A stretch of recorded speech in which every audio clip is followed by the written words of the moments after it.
All right, welcome back. So, in our last discussion, we dove deep into the forceful expropriation of the agricultural population, what Marx calls primitive accumulation.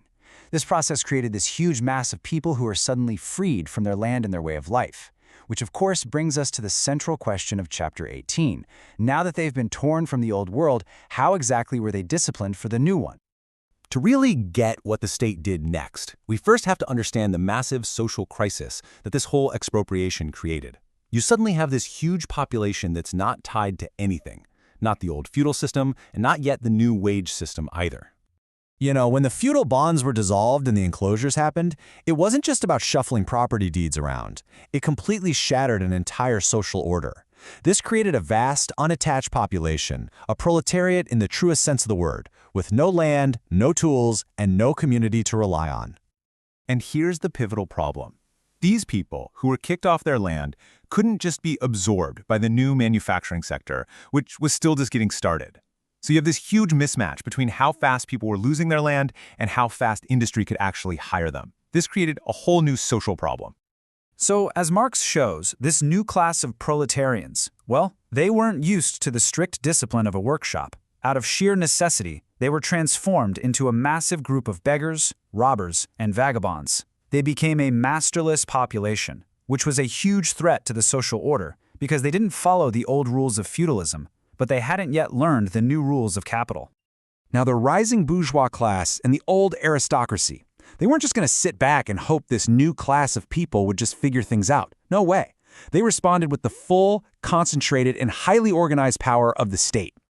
And this brings us right to the heart of Chapter 28, what Marx calls the bloody legislation. He argues this wasn't just about maintaining law and order, not at all.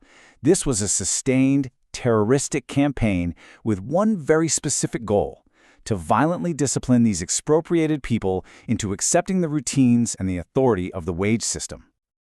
Marx's language here is incredibly stark, and he does it on purpose because it reflects the historical record.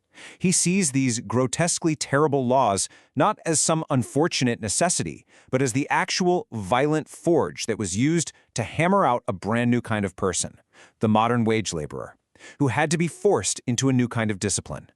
So, to back up this powerful claim, Marx walks us through the history of these laws. And when you look at the specifics, you see this chilling escalation in cruelty. They were essentially criminalizing the very act of being poor and homeless.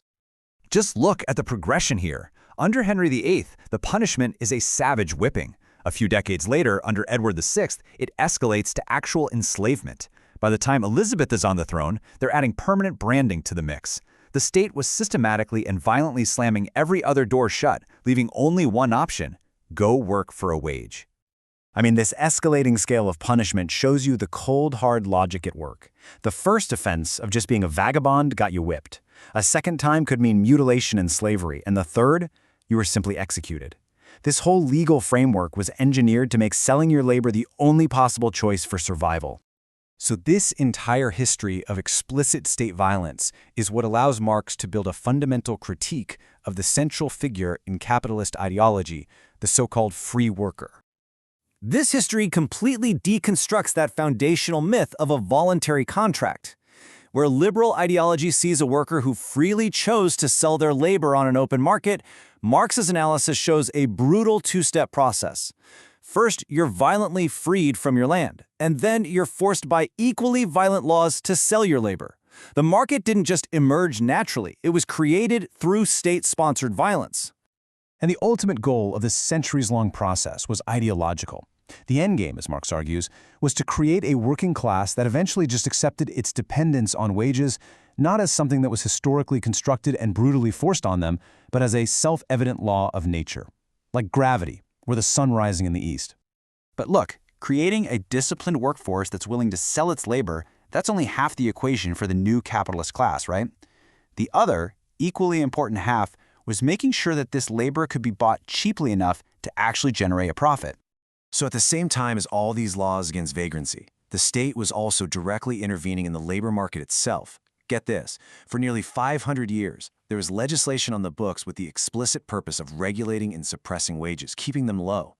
It started with stuff like the Statute of Labours, which literally set a legal maximum wage. For centuries, it was a crime for workers to band together to ask for higher pay. But here's the real kicker. As Marx points out, there was no law against the masters combining to push wages down. In this analysis, the state isn't some neutral referee. It's an active player, making sure that labor is priced within the limits suitable for surplus value making.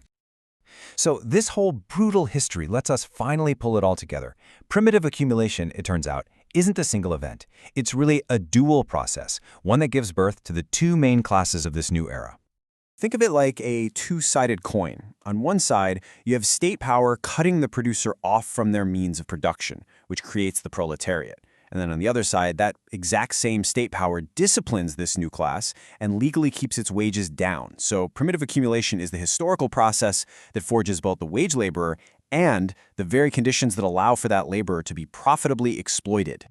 So we've now seen how the modern wage laborer was literally forged in fire, through violence and law. But this class needs its counterpart, right? It needs the capitalist who actually employs them. And that perfectly sets the stage for our next analysis, as we follow Marx into Chapter 29 to investigate the genesis of the capitalist farmer.